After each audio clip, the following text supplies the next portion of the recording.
Okay, we are recording. Remember to you, Ross. Okay, everybody, we're only 5 minutes late, so we'll start the meeting.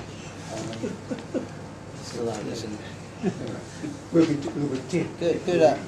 evening. We are starting the meeting. Okay, welcome everybody to the Illawarra, the Australian Numismatic Society's January meeting. We have apologies from our Vice President Rudy Talmax. We've got David Mee, because there wasn't too many ancient coins that he has, or Crusader coins from New Zealand. Les Carlisle, Barry Towers, Joe Datling and Paul Neumann. We've also got a few more for Frank Marie. and Frank and Marie, yeah. Okay, Frank and Marie. All right. Is there any other apologies that anyone knows that couldn't make it tonight? No? Okay. Let's move on to general business then. Our next meeting is going to be Monday the 11th of February 2019, again here at Phyllis House at 8 p.m. As per normal, if the door's locked. There are bells back there. I don't know if you heard the bell ringing. I buzzed it a few times. We did hear the car horn. Yeah. Beeping out the back. Yeah. And we said... Can you ring the bell as well, can you? In the front, bell in the there's front door. bells that says 1, 2 and 3, so I don't know if the ones, if you guys didn't hear it, it tends to ring on that side of the room. Yeah. We were busy discussing You only have to put coin matters. Yeah, but if you don't hear it, if we're over here talking and it's buzzing over there going beep, beep, beep. Anyway, Not much use. I think everybody knows Rod's mobile number, so if you do get stuck out the front, either bang on the window or ring Rod or anyone else that you might know that would be at the meeting. Okay, the topic next month is unusual and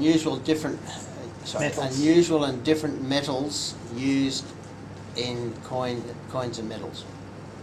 So unusual, as in Not gold, Not not gold, silver, not aluminium, not copper. lead. Peter will be telling us a lot of some of the others. yeah. So, You might have some of the Austrian ones, do you? Zinc. You know, the €5 ones where they have the no, I don't collect €5. the different sort of coloured. I might actually find some in a couple of weeks' time. Yeah. I might bring them along. Yeah, well, because they have all those different colours. It's the same metal, but Namibium or whatever it is. The German government decided to put together some €2 coins with little purple rings in them. Well, that's probably plastic, I think, rather than anything else. Yeah. Austrian ones are definitely metal. All right, so that's the topic of next month. But Rod will sort of remind you closer to the event in February.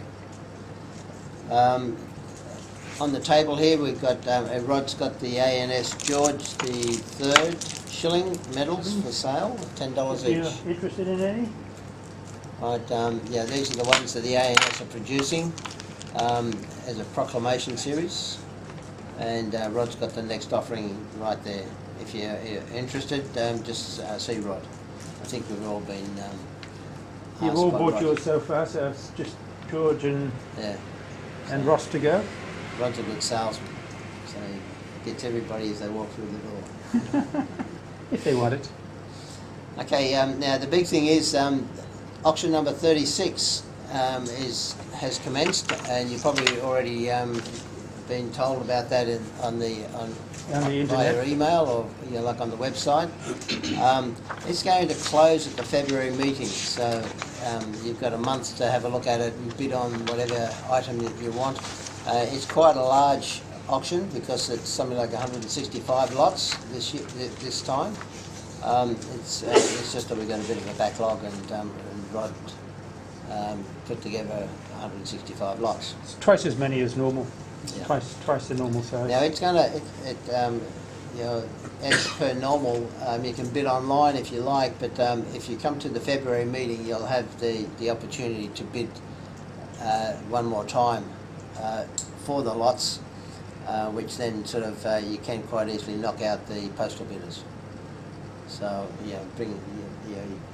if you come along in the February meeting, that's the advantage that you have with the auctions.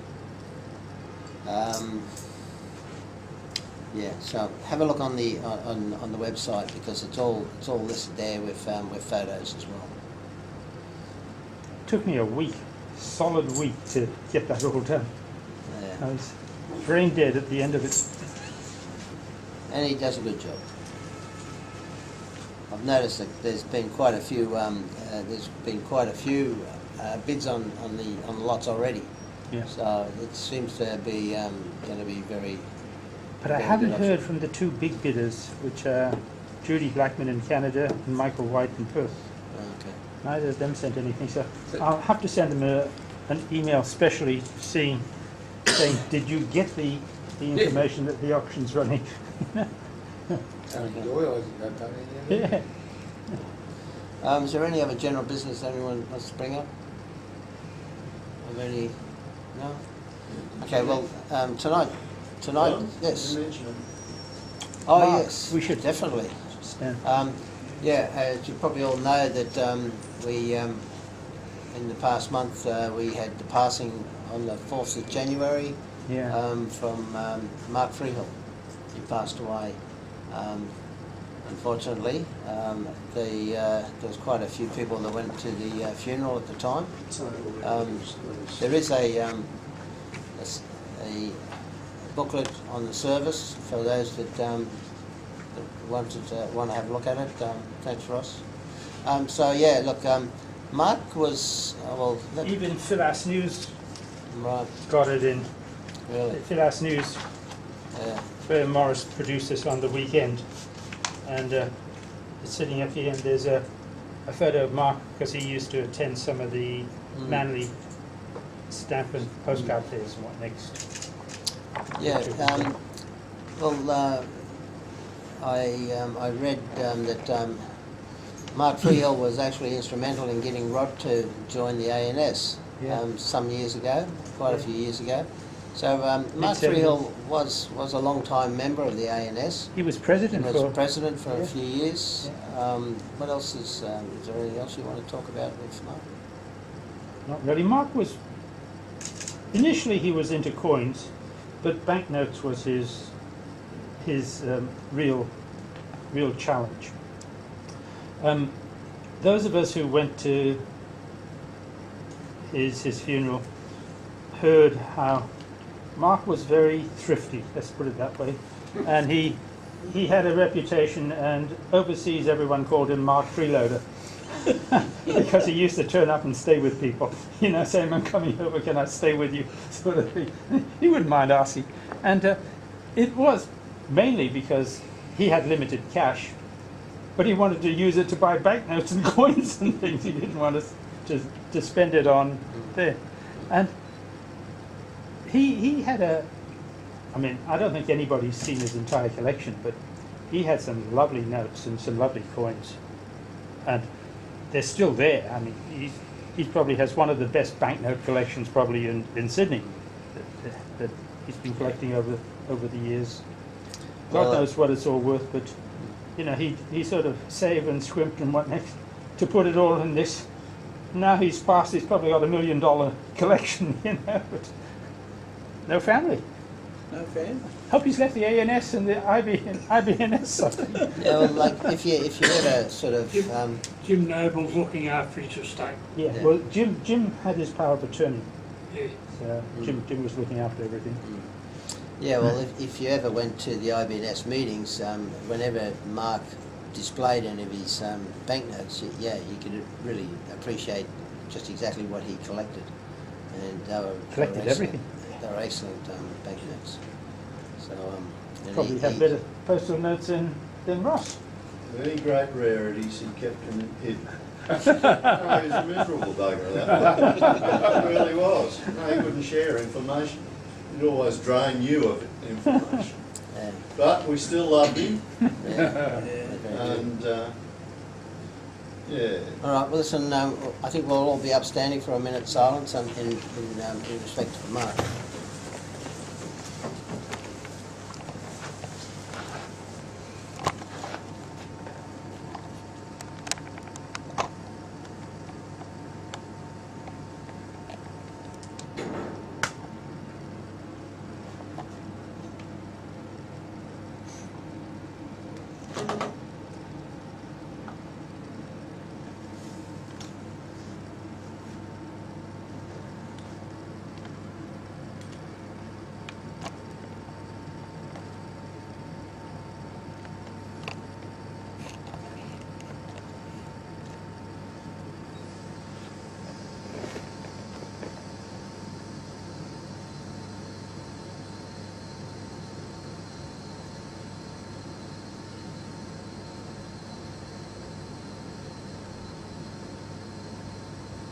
Thank you very much.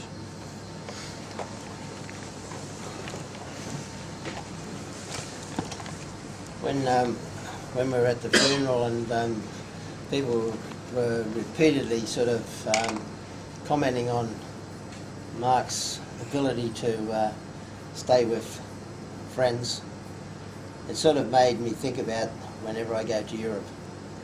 Like for instance, in 2 weeks' time I'll be in Germany again for the World Money Fair, and I've spent the past couple of weeks negotiating with my cousins to stay with them.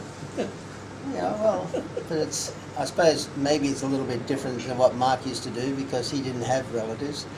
I've got lots of them in Europe, and this year I'll be going to Portugal because my auntie owns a unit over there, and she's in a nursing home now. So the whole family just books their time and says, right, we'll be there. So, yeah, Portugal, here I come. At least they're relatives. Sorry? At least they're relatives. Of people. Yeah, well, they are relatives. And, One day they might come back and turn up on your doorstep. Yeah, well, the funny thing about a lot of people that live in Europe, they look at Australia and say, well, that's too far. Yes. Yeah, but when we were here in Australia, we've got no choice. We have to travel that far because where else are you going to go? So yeah, so that's the big difference. I've offered for them to come many a time. The best I could do is the daughter of my cousin. You know, she would come along, but then she wanted to go backpacking, so that was easy. Go for it. Yeah. You know, she could use my place as a base, but then again, she spent most of her time with my daughters because she was the same age. So that was easy enough. But no, look, there's nothing wrong with what Mark did, I don't think. You know, everybody loved him to the point where he was always, he always had a lot of interesting things. If you wanted to talk about banknotes, you know, he'd certainly be an ideal visitor because he could talk about banknotes. So that's what it's all about. So yeah, but yeah, I don't know. Everybody's got their own impression of what Mark was like. Yeah, I'd see him at Petersham quite often, but you know, the past few Petershams he wasn't there because he was, I think he was suffering a bit from age and illness, so that's why he wasn't there. All right then, listen, we'll move on. There was a story Sorry. many years ago about a particular person, or I won't say person, but it was a story about travelling overseas. If a trip overseas was going to cost $1,000, Americans would wait till they had $2,000, Canadians would wait till they had $1,500, Australians would wait till they had $999 and walk to the bus stop. I'm not suggesting that that was applicable to Mark. Yes. I remember at the funeral that one of the speakers even mentioned that he'd start going overseas from hitchhiking from Mount Carla, where he lived before Narrabeen. So he'd start hitchhiking out to the airport. And then what about the quote that he'd stay at the Park Hotel in New York? That meant he slept on the bench in the park in the Central city park. Yeah, yeah. Yeah, and incidentally, he got me into postal notes. Oh, did He arrived back. I didn't know the likes of a Mark Freehill and a Colin Pitchfork, and they were the big three, and Jim Noble. But I was one of these new coin dealers that took part in an early fair at the at King's Cross. Can't remember. It would have been in the probably early 1980s. And anyway, Mark rocked up to our stand and started rifling through the box on banknotes and that. And he came up with this sixpenny New South Wales postal note from one of the early ones. I didn't have a price on it, and you know, he passed it to me. And I just immediately switched on, oh, if Mark Freel's interested in this, I better put this away. So I had no idea what its worth was. So I just said, oh, that was in the box that wasn't meant to be there, and just put it under the counter. But you know, he'd arrived straight out from the international airport to go to this stamp and coin fair, backpack on and all this. And but overall, we had an enormously good association. You know, I couldn't believe at the funeral about how the representatives from the Speedway were there in force, and they spoke so highly of him. I remember going to a Speedway. He was out of Granville at the time, and what they said was he was a flag marshal at turn 1, and what that meant it was if there was an accident, which there was plenty of pile-ups with those things, he was straight out onto the course and flagging down the other vehicles. Well, you know, you took your life in your hands, didn't you? So he was very much like, they called him Smiler, the Speedway guys. But he was an early speaker at one of our biennial conferences at Port Macquarie, and he certainly took an active part in the society when he was president. With the Speedway, you reminded me, at the IBNS meeting several years ago, I said, if you're interested in something other than banknotes, bring it along to this particular meeting. They brought photos of them. I don't know if anybody else had any idea, but I had no idea it was in the Speedway. He brought all these photos and that of himself, and he obviously had a great love for it. Really great love for it. But the intriguing thing was, when I was there on one day during the clean-out, I was determined to go down there because he promised me an article re canteen orders, and he'd done a fair bit of research and written an article in cab for it on one occasion.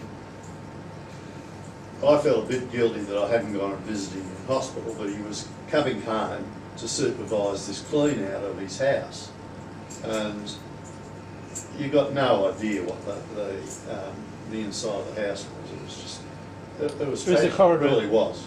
It was just, it's like Richard Peck. It's just, you walk in the front door. Oh, worse than Richard Peck, yeah, you know. Yeah, corridor, because he was a book dealer. So all his books were in cartons that were placed against the wall. And Richard Krauss, luckily for him, when Mark came out of rehab at Mona Vale to get home, Richard Krauss from IBNS went down there with a van. They hired storage, and Richard did all the work of carting all that stuff and putting it in storage. There was about 2 or 3 large skips out the front, and so much of it went into there, and others, books went storage, and then of course there was things taken to Jim. Jim was there too.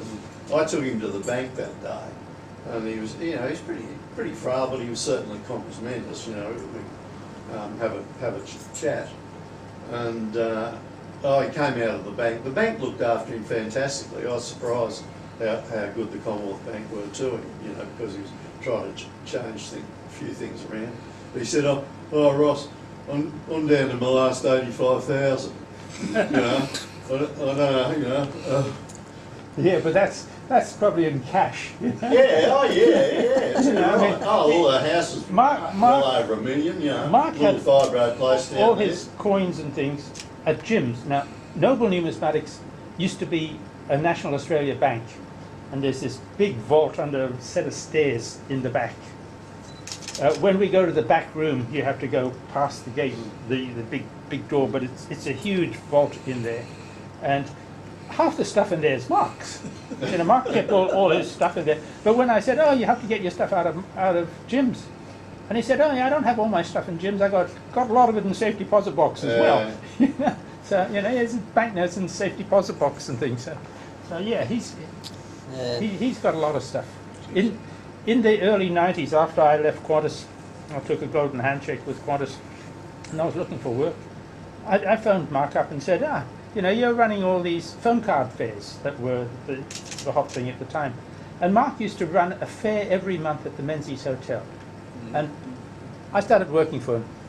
He lived at Narrabeen, I lived at Lambie Heights at that stage. He'd drive by, he'd pick me up at 7:30 in the morning, and we'd go off down to the Menzies. He'd been there the night before setting up, and we'd cut all this stuff out and put it in, and it was fun.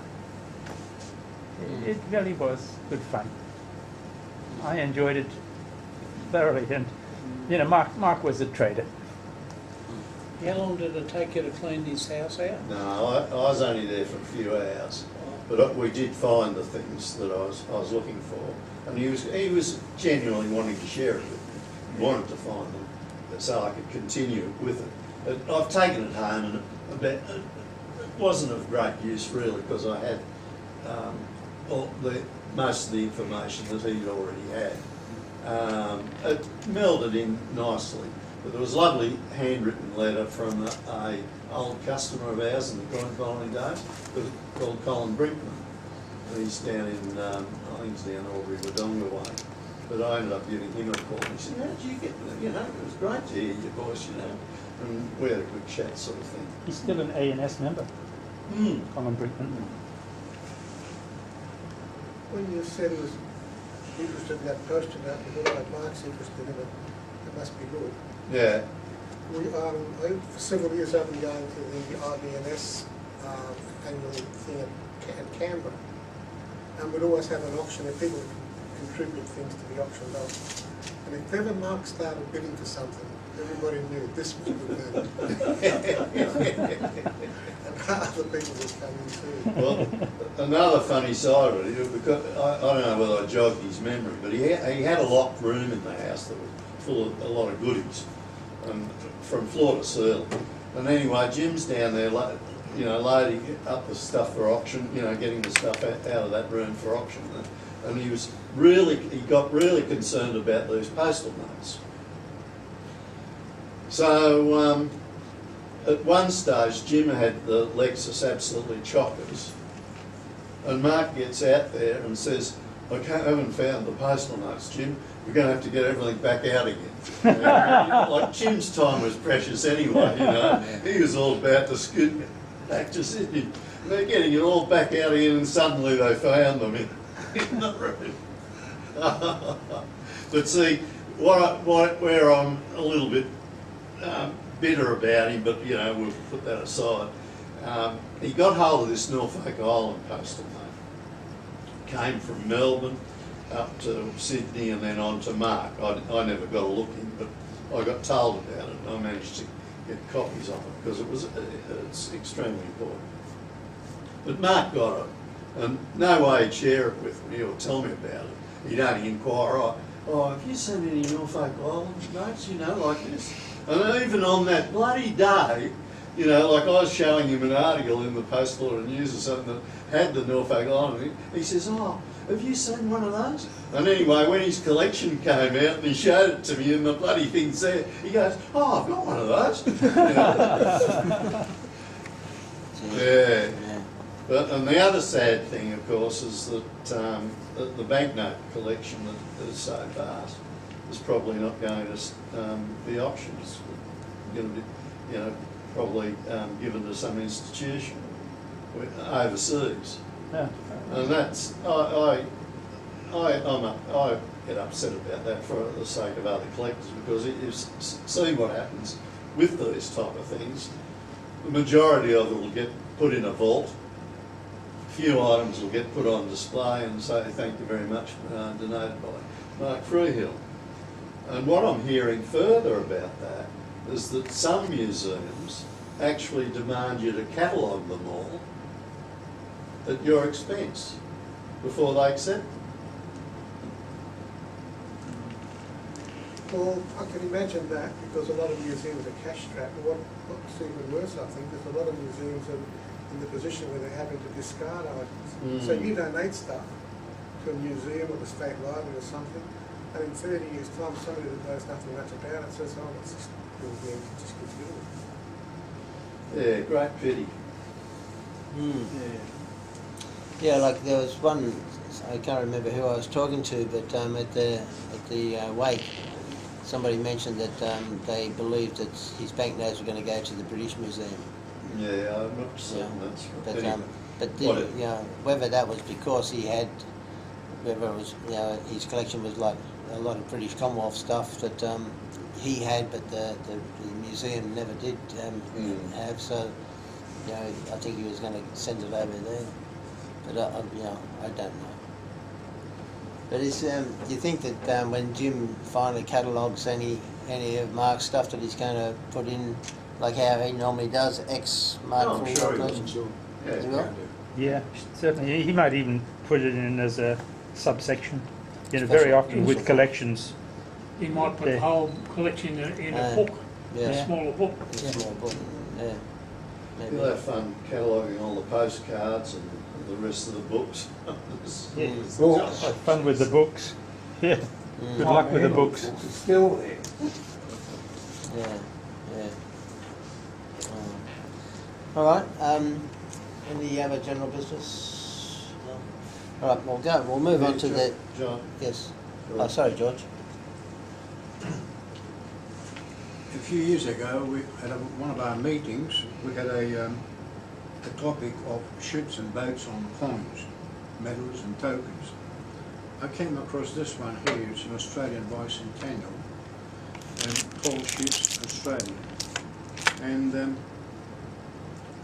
on it, it has got an American bark eagle. In 1988. I've never seen one before. I don't know if anyone can throw a bit of light on that one. Aluminium.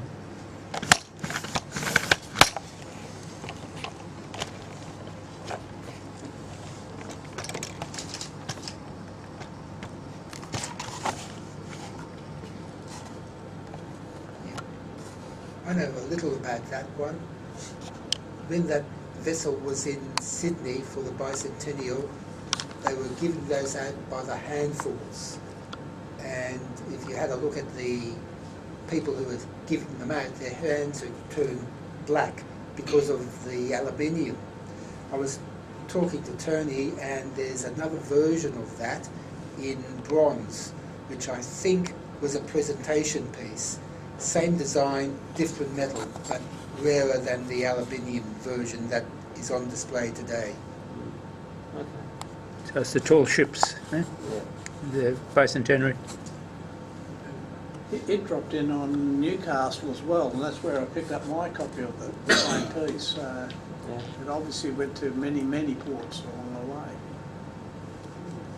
Okay. It's a nice picture of the tall ship in heavy seas there. Yeah. There you go, George. Yeah, it's a training ship. It's a training ship, and they were handing those aluminium things out at every port. There's probably quite a few hanging around them. Which one was it called? The tall ship was the... Eagle.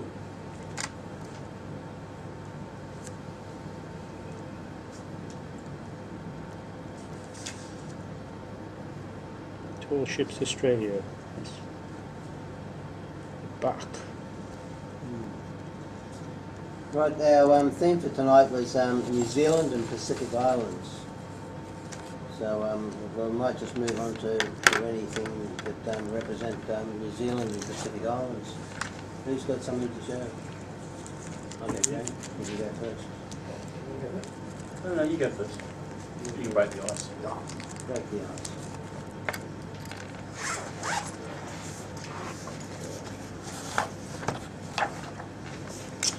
Well, having a scratch around the office desk and fighting with my father about, it's over here. No, it's over here. As we do when we're discussing his coin collection, because it's all over the place and not in much order. I found a Fijian, which is obviously in the Pacific.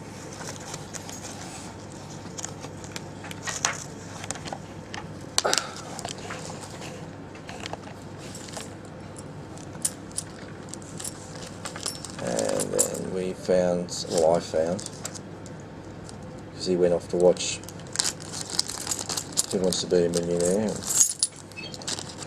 I kept looking around the bench and I ended up finding some French, where are we? New Caledonia? What value is that Fijian piece? I think it's a 10 cents. 10 cent? 20. 20 cent. Okay. And then I found the New Caledonia. Various ones from various times of the changing of their artwork, and I think there's one there. I can't see the dates on these. This one's a bit rough. That's a 91. That's really rough. These were changed, were they, when you guys were over there? No. Dad's bought them probably in some lot over the years, and I think the artwork really changed on that.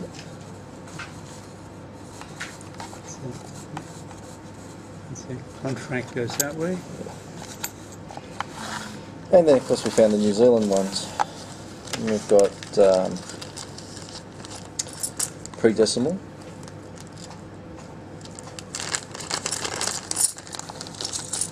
I think amongst here is, we'll start with the 2 half crowns, which one is a 33, and that one is a 65. So we'll go for 33 first. It's a bit rough. The 65 is quite a nice one. And Different rulers there. George V and yes. Queen Elizabeth. Yes.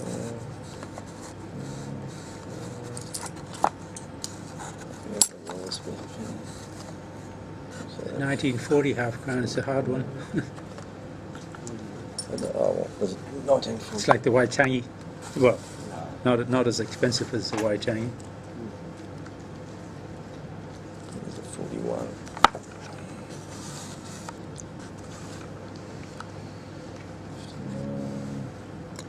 $35 threepence. No, it's That's a difficult year. 57. 35 is the key. There's a 64 sixpence.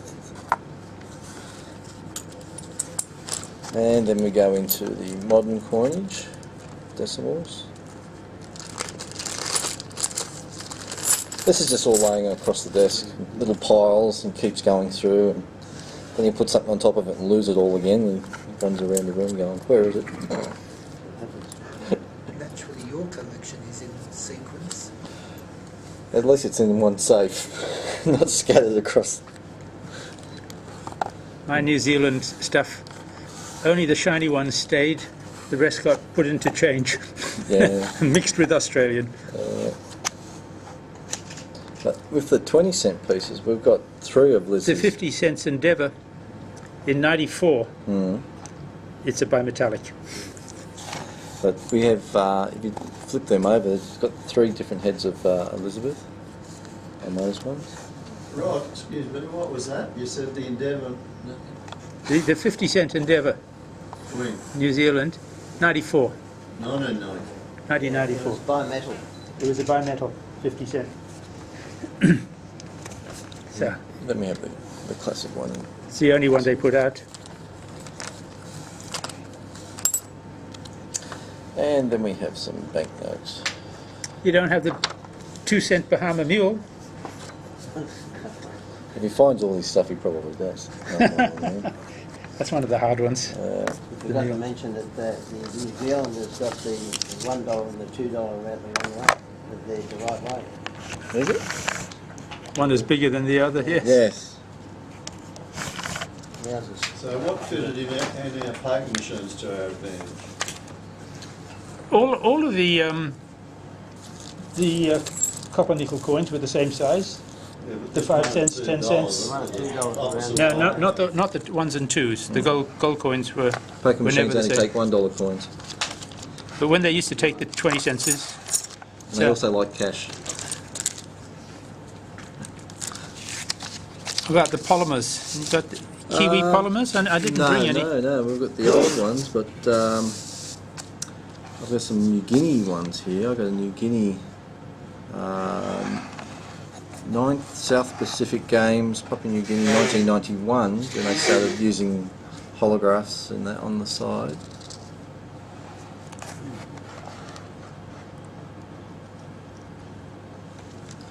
And I don't think they have a watermark, do they? This South Pacific Games when they put it out, you can see the prefix there is SPG 935. So it's a special one. So the Papua New Guinea put out a lot of these polymers with special different insignias and whatnot. So if you're collecting the PNG polymers, especially the 2s, there's like 20, 30 different ones. It's a big series. And then they went on to the 5s and the 10s. I don't know if they do the 20s now. But And there's just They're all done, no, pretty. yeah. and there's just a plain $2. $2 paper. Yeah. So that's just some of Dad's stuff. Couldn't be here tonight. First meeting of the orchids for the year, and I think they changed times and all sorts of things. Upset some people.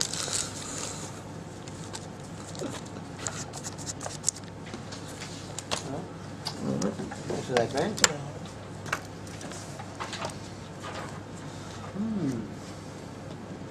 Okay. Yeah. I found in research that the Pacific's a bloody big place. There's a lot of islands there. Anyway, I found this one I picked up not long ago. It's a Pitcairn Island one. So that's right near Argentina. So that's the start. Pitcairn. Yeah. Pitcairn's between us and Chile, isn't it? It's Down the bottom of Argentina. No, that's the Falklands. No, this side. It's this side, yeah. Not Argentina, it's Chile. Argentina's Atlantic, not Pacific. It's this one's the 150th anniversary of the Constitution of the Pitcairn Islands, 1838. And it's the signing of the Constitution, or the drafting of the Constitution, on board the HM Bark, the Fly. Nice little unit. They're all Norfolk Islanders now, aren't they? No, they're New Zealanders. Pitcairn? Pitcairn, yeah, is administered by New Zealand. Yeah, but all the islanders went to Oh. Norfolk Island. No, they actually came, they went back. They did go to Norfolk, and there's Yeah, actually 'cause- descendants still on the Yeah, island. but Norfolk Islanders, all the Adamses, Fletchers and Christians are all descendants of right. Pitcairn. Yeah, Yes, that's why they always used to say they're all inbred and slightly mad. Yeah. I worked with a few. That's probably figured the weather made people all that same. This is just some of the Cook Islands plain old circulating coins.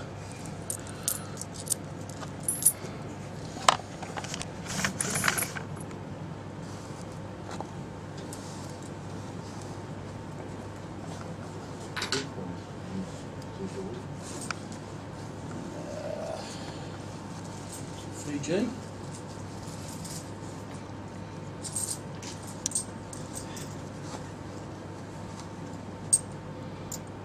So did they actually use these coins in the Cook Islands? Because they use Kiwi currency as well, don't they? So they This is their currency though, their actual. it's not just touristy stuff. No, this is their real coins. Oh, Fiji, yes. Fiji. We've got the full set there. 1 and 2.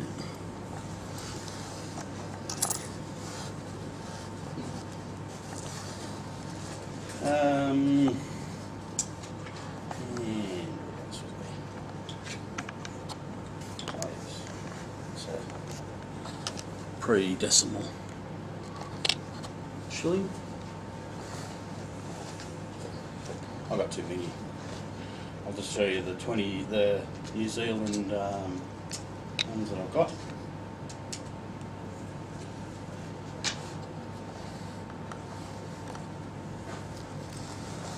There's that New Zealand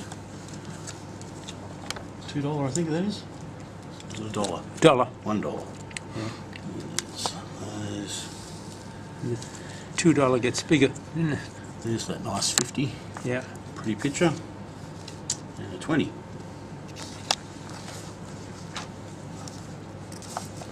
I like the kiwi, so there's a 1 florin, 1933, and a 3 threepence.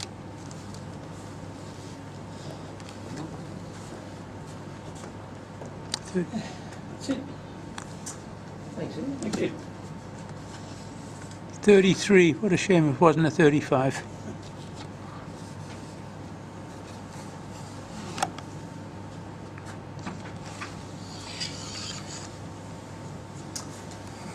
John, what do you guys think? Pat, Oh, I need you only got Yeah. 1 coin. You gonna show it? Come on. It's always interesting. What? It's always interesting.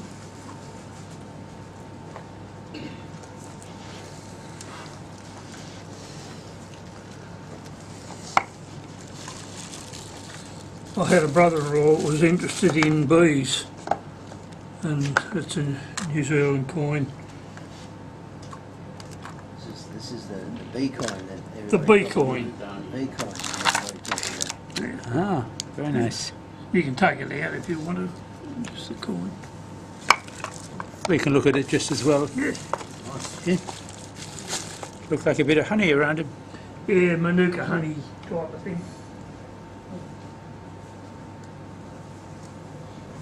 Apparently they were saying that they produced something like 5 tons of Manuka honey, but they managed to sell 20 tons of Manuka honey.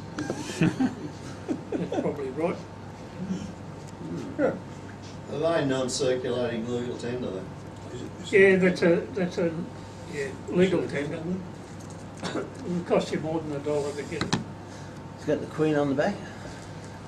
On the other side. It's the queen bee on the front. Queen bee on the front. And 2016.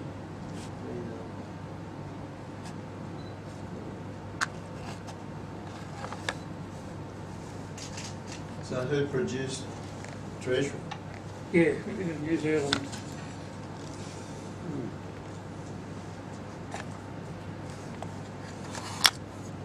Do you know the mintage, Pat? No, I don't know the mintage of that. yeah. About $170 or something. A few people have been looking for those things, but I haven't been able to find any of those ones. Yeah, so, yeah. Well, Scott got it for me. Okay. Pretty. Yeah. Tony, have you got any? No, I didn't bring it up. Morris? George, have you got any other coins to show? Have you got any other coins to show, like New Zealand coins? No? Okay. Ross? Looks like I'll have a little bit of a time. Bit of time. Through here.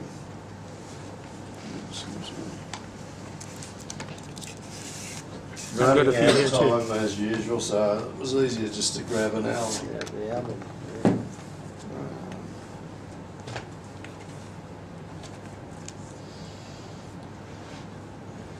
I'll just pass this round. This is how I'd like to be able to display a collection. This was done by a good doctor down in Tasmania. Can't get old age and you forget about it. But instead, you know, this is how I've housed a collection type of thing, and I'd rather have it in a more informative fashion. But time isn't on my side at the moment. Anyway, what I wanted to point out to you was that New Zealand initially started off with postal notes like these. In about 1887, something like that. I go to the nth degree and I picked up a dyed proof of the poundage. So, you know, that sort of thing interests me. But keeping in mind that type of design, those were in circulation right up to sort of 1894, and the Postmaster General, who attended conferences with Australian Postmaster Generals from each colony, he offered in the, I think it was the 1891, that it was his intention to issue a £1 and a £5 postal note that would circulate as currency. He offered that to the Australian reps, who sort of set thumbs down to it, but it's interesting to note that the West Australian ones that had no time of validity on them, in other words, they weren't, didn't have a 6-month time period on them, but it was left open. They circulated like the Queensland ones as a nominal currency in outback parts of the colonies. So what he came up with, he went ahead and these are colour trials of the £1 and £5. That's an actual note. Once again a colour trial, but there was only ever 5 of these ever turned up. This was one of them. That's a colour photocopy. That's the genuine article. This was the colour that was actually adopted, and they circulated between 1895 and 1908. They resemble a banknote and were produced by Thomas Delarue on banknote paper. The £1 was designed by I think it was actually a Victorian that went over to New Zealand, a bloke by the name of Cousins. So that's the £1 colour trials, and that was the actual colour of the one that, and it's a photocopy of the one that was issued for circulation. None of these have turned up, unfortunately, and none were known to Andrew Clifford or Stephen Pryor when they did that beautiful book on New Zealand banknotes. The same with Alistair Robb, and they do acknowledge now, because where the intriguing thing was that, well, for starters, I got onto these right in this building at one stage, going through microfiche, and all I could come up with was the actual order for them and a design that had been put forth by the New Zealand government. And we've got it on microfiche here, which was intriguing, and a copy of the watermark, but not the actual note. I was a bit asleep at the time, and apparently these turned up at 2 or 3 Spink auctions, one in London and one in Hong Kong, and other buyers got onto them back in about 2005. So one was mailed to Jack Harwood in America, and it went astray in the mail, so there's only 4. Jack Harwood parted with this one. He's still got 3, and Richard Solly in England's got the original of that. But Jack parted with this at a Mowbray sale earlier last year, and I just had to try and make sure Carol wasn't aware that I bid for it and secured it. I had a lot of explaining to do, but anyway. You only live once, don't you guys? Eh? So these circulated, as I say, right up till 1908, and in about 1904 they brought out another ones that also circulated as legal tender. And then they withdrew the £5 back then would have been a lot of money, and of course they brought in, because of that banking crisis that was in Australia-wide and also New Zealand, were in trouble too, around 1893, around that period. So, yeah, it's a vast series, and what Jack's Harwood's discovered is that he's got the printing records now of a large portion, quite a few decades from, say, 1940 on to 1970s. And what we're finding now is a lot of the denominations just weren't issued. I gather they realised they weren't popular and that, but they actually printed them or not, maybe not. So we'll get that noted. But yeah, big series, and then also included when Jack was doing his book on the New Zealand postal notes, I came up with one that he hadn't had, and you might notice the asterisk, and we proved that that was like the star notes with the currency ones. So these were replacement ones, quite a low number, number 837. You're familiar with how they kept the bundles, you know, with the banknotes in numeric sequence, and if there was errors, they were replaced by those. Yeah. That same Postmaster General, and you'd say, why would you buy that, you know?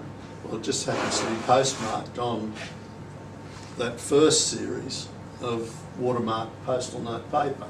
So that's what was my interest there. And then to find Joseph George Ward as Minister of Treasury, Finance on that one.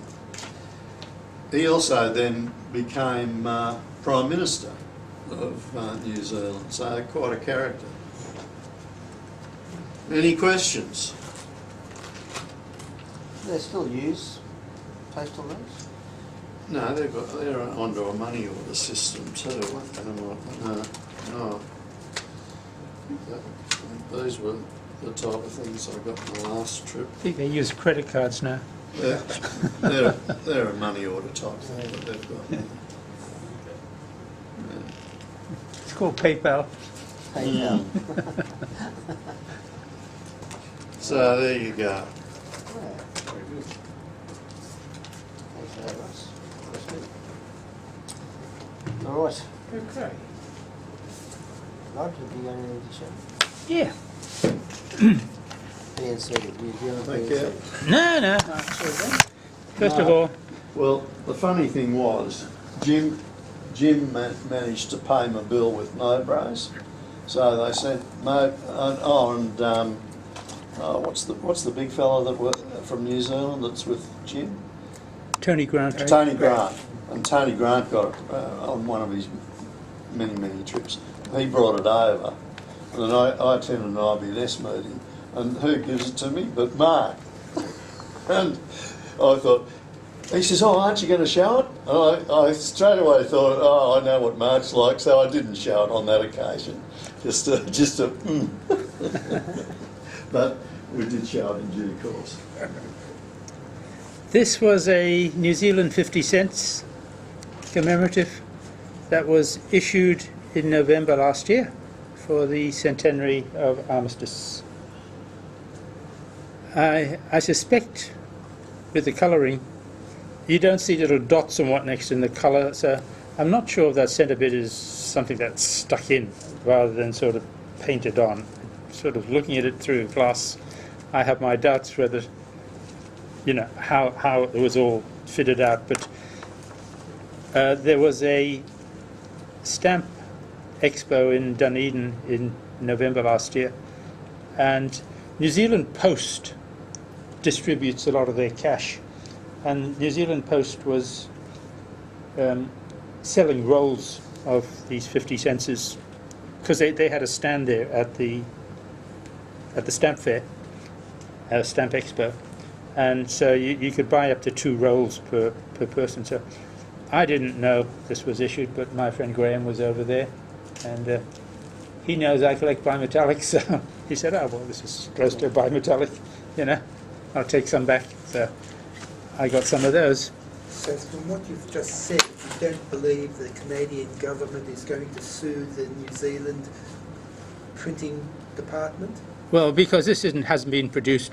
I mean, this might have been produced by the Canadians for all I know. I don't think the New Zealanders produce their own coins. I think they get the Canacs. But when the Canadians produce their coins, they have a little pitted mark. So the coloured part has little pits in it, and then they put the paint in. Now, Royal Australia Mint just uses like a sort of laser printer that they print everything on. So it's a lot cruder than the Canadian one.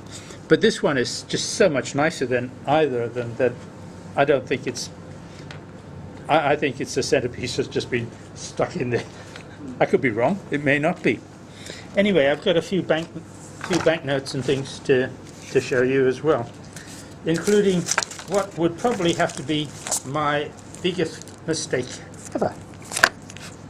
Let me show you what probably has now become what one would consider, I consider my biggest error ever on this Fiji banknote. Now this is called the Kakabau £1. It was dated before the British were there, so this is there, but obviously the Australian banks and what next were involved. What was the date? 1871 the note was issued at Lautoka, 22nd of November 1871, and the Kakabau Rex note it's known as, because Kakabau was the head chieftain at the time, and I think the Australian banks were sort of involved with setting up this banknote. It's a very, very rare note. When I was collecting British colonial notes, I bought this note from a dealer in the UK. Unfortunately, at that stage, the Australian dollar was worth half of what the pound was, and it cost me £2,500. So I paid $5,000 for that note. I tried several years ago to sell it for about $3,500 and didn't go, so I said, oh well, pull it out. So I may now give it back to Jim and say, try the $2,500.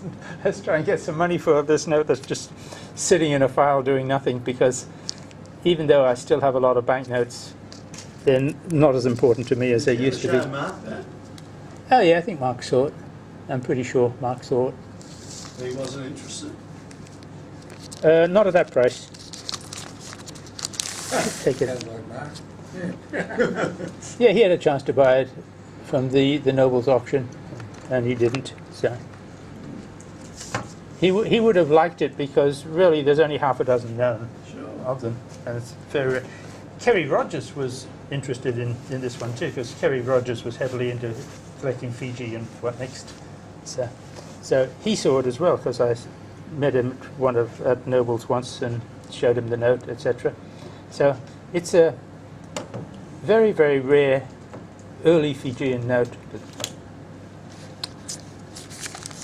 But one of my, when I do sell it, it's going to be one of my biggest losses. But that's the way things go. I brought in a few other notes as well that I dug up. I think we've sort of seen a couple of the Fiji notes. Nice Fiji $1. There's the earlier Fiji dollar, red one that was put out. A couple of New Zealand ones, New Zealand 10 shilling note, quite a nice condition, 10 shilling. And one of the early New Zealand $1 note, which I think I got in change when I was over there. Some more similar Kiwi notes. Nice $2 nice $5. And then a nice 500 franc note from Nouméa.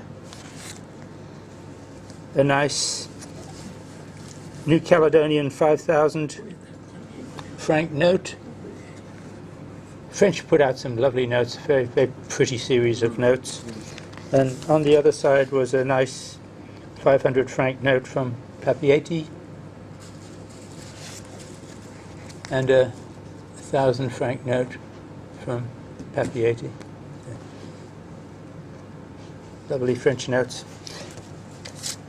Like everyone else, I dug these out late this afternoon thinking, what am I going to take? I took these. I actually had some New Zealand coins there to bring. I was a member of the New Zealand Numismatic Society, or the Royal Numismatic Society of New Zealand, for quite a few years. And in the early 21st century, I think about 2005 or so, before they changed to the new currency, the old currency, they produced some very low mintages of certain denomination, a 10 cent and a 5 cent, I think it was. And somehow or other, the society over there managed to get hold of several rolls of these, and they gave them to each of their members. Being a member, got one of each of these very rare date, 5 and 10 cent coins. I think they were 5 and 10 cent coins. But I sort of found them when I was cleaning up my study about 3 or 4 months ago, and I threw them in a box with 1,000 other coins, and I just didn't have time today to go through that box to find it. But one day I might. But I mean, it looked like any other 5 cent coin, any other 10 cent coin that we've seen tonight, but it's just that this date is the scarce one, 5,000 minted or whatever. And the post office, or the mint, was very kind to the association by giving them some. I guess it's their way to say, okay, you guys have the rarity or whatever. That's nice. Anyway, that's all I have. Thank you. Thank you. Oh well, is there anybody else that wants to show anything? Well, I'll just finish off tonight with my small selection of New Zealand coins, and then we'll close the meeting and we'll have our refreshments. So I'll get from there. I'll leave these here for everyone to look at. The way I look at with New Zealand coins is that they always seem to be about a year or two behind Australia. And so I don't have a lot of. I've got a series here of pre-decimal coins that I've sort of got hold of, and they sort of, as you know, they start with the threepence. I don't know what date it is, but Not the 35. not the 35. No, this is earlier than that. So these are the I think yours is a 33 as well. George. Yep, 33. 33? Yeah. George the what? Fifth. King and Emperor. And is it the sixpence? A shilling. The 1 florin. They called it a florin instead of 2 shillings, but Yeah. A bit like ours, we called it a florin. yeah. They had half crowns. And they had half crowns, yeah. So I've got myself a half crown on that one as well. 1933. So sort of typical, except for the half crown, the New Zealand currency was basically exactly the same as the same size as the Australian pre-decimal coins. And that's why probably you get so many New Zealand coins. It's the same size as the English coins as well. Circulating in Australia. Yeah. Yeah. Just as Rod was saying, like the value of those coins they were always less, and the New Zealanders would bring them into Australia. So then we moved on they got away from pre-decimal coins in 1967. Yeah. Again, a year or so behind Australia. So then they went to the typical 50-cent coin, and a lot of people will sort of come to you with the New Zealand 50-cent coins because they are round, and they think that they've got the Australian 50-cent coin that is 80% silver, but it's not. It's a base metal coin. And you've got your 20-cent coin, your 10-cent coin, and the 5-cent coin. Right. Naturally, you got your 1 cent and a 2-cent coin, but I didn't bring those along. But they did away with the threepence as what we did with Australia. In 2006, I think it was, that they resized all their decimal currency, and as you can see, the 50-cent coin got a lot smaller, and the 20-cent coin got even smaller again. That was 2006, I'm pretty sure it was. The 10-cent coin became a copper coin because they did away with the 5-cent coin completely. They did away with the 1 cent, the 2 cent, and the 5-cent coins, and they resized all the new currency, and ended up with tiny little coins like that. And the 10-cent one, as I said, is now copper. So yeah, I didn't bring one of those. I think it's copper clad, isn't it? Copper sleeve. Probably. I couldn't find one of mine. But yeah, so that's basically a set of New Zealand silver coins, if you want to call it that. These are the Kiwi coins that Ian showed us. Oh yeah.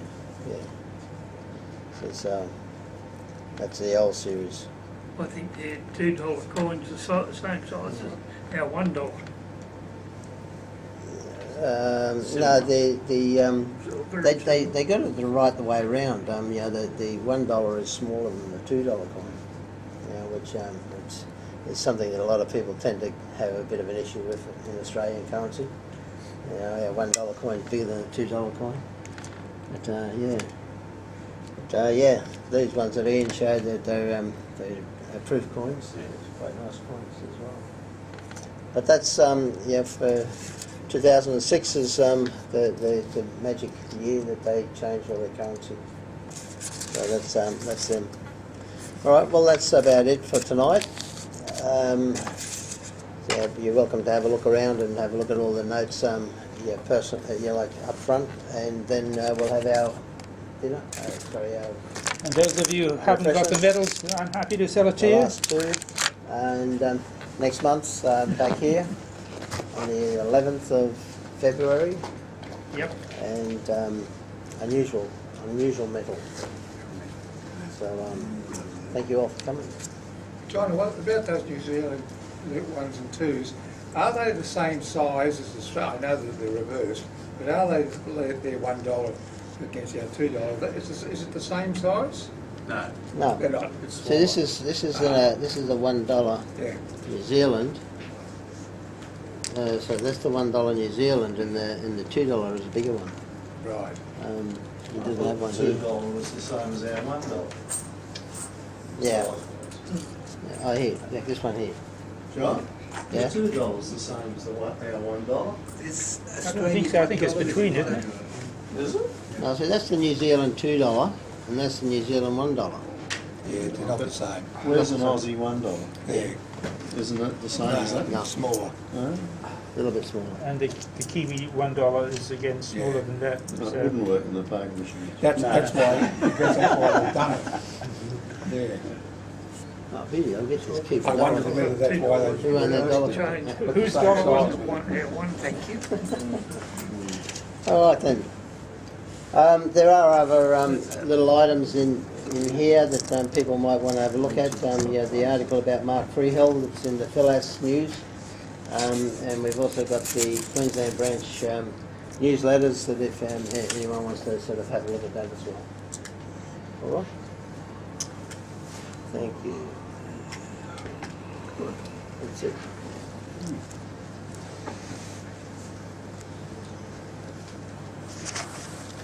Does anybody know why silver's gone down so much in price? Okay, more. Okay, more. maybe because Maybe Trump is talking to the Chinese. Will that those next month, will you? Will you have those next month? Yeah, I'll bring some next month if you want. About 20 bucks. You want to buy it next month, do you? And what was it before? Yeah, I thought Brunswick. it was higher than that. Yeah, okay. I thought Yeah, it but I'll bring him got next down month. under 18 at one stage. $18 an ounce. Not very good. So what are our round 50s worth at the moment? The bullion deals are quoting around about $6, Oh. $6 to $7. It's attractive, isn't it? Yeah. Beautiful. Oh, well, It's a pretty. Yeah. No, it's a 50 cent. What? Have you got the key to the toilet? What? You got the key to the toilet or is it? No, toilet's open. you should give us another flood. Yeah, thinking I should take it in and It is a nice toy. Yeah. get Jim to try and sell it again. See if somebody wants it. I mean, it's a very rare note. Price is What is it? 21. 21.81 cents. Yeah, that's not bad. That's Aussie dollars. Been $20 for Do you want any of these, Ross? For an ounce. Yeah. One of each, or? Yeah, sure. Good. Yeah, better not be for the kilo. Better not. Oh, well. Well, that'd be a good time to buy if it was, wouldn't it?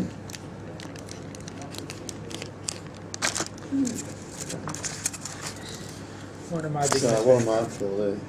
$20. And 5 for parking. Did you park? No, I did. Thank you. Put your parking one on the envelope, not here.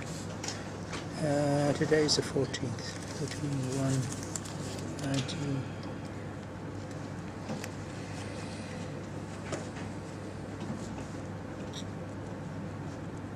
The value of this note has only gone down, you're suggesting. Well, one, it's the exchange rate, because I bought it when the Aussie dollar was low and the pound was high. And two, I think because I paid too much. It's as simple Well, if as you that. bought it when the pound was high. Yeah, when the, you know, Okay, the Australian dollar was worth half a pound. You know, I mean, you had to pay 2.2 pounds or something for the 2.2 Australian dollars for the pound. So what But you've had the pleasure of owning it. Oh yeah, but I've had the You'd pleasure rather of have keeping the it in a folder in my cupboard for God knows how long. You You'd know. rather have had the pleasure of the extra money. Yeah. Now I'd like the pleasure of having the cash. No, pick this one up. This is the, they had their aluminium normal. Oh yes. This is the, Nice condition, isn't yeah, it? that's 22,000 of those. It's the trial site. It's trial. Very nice. Yeah, But I'll show that one. I've got a 88, $10, and the specimen, and see, they've got the specimen also with the same number, the Reserve Bank. I've never known any specimen to have the same number.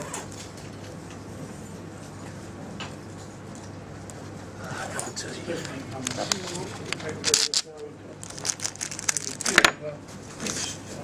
Yeah, right, if you want to get rid of anything.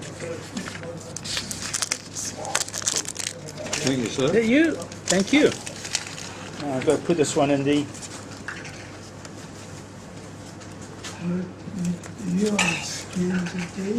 Yeah, I'll scan that one. Yeah, I'll scan all mine so you don't have to waste your time on the feet. Look at that.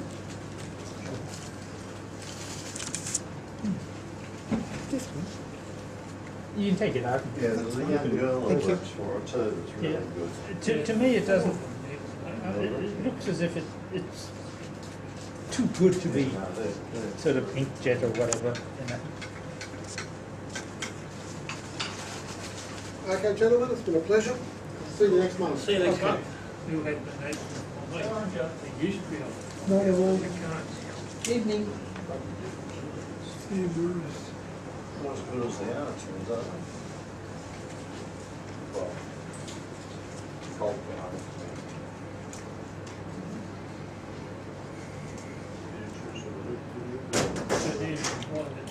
Yeah, no, A bit of a well, walk. So I got my wagon, so we're parked down in the car park. Had so much call for it, it's about 430.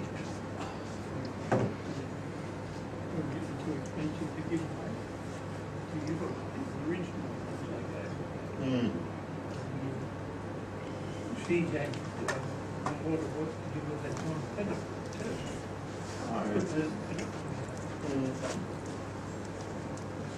Germany had hold of 3G for a while.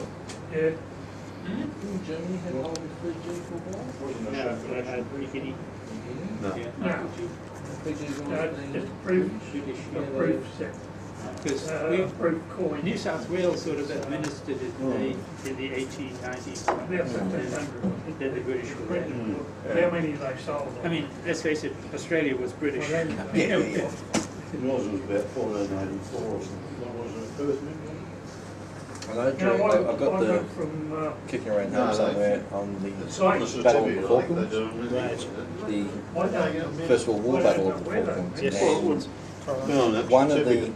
German raiders that had some trouble or something, or decided to go, all I just captains, like the Prince print what's of his it name on was the in the lead bead. ship, and then he gave all captains rights to It's in hunt that and little destroy box as they there. wanted, or pirate it as they wanted. And one bloke, as they came out of Honolulu, he took his battleship and In support Germany, vessels, probably, and they then. came across B.H. through Mayers, around that way. Bundesbragger, And they set off star a GmbH. pirate hunting ground off GmbH, between normally India As and German Singapore. sort of Corporation thing. Limited.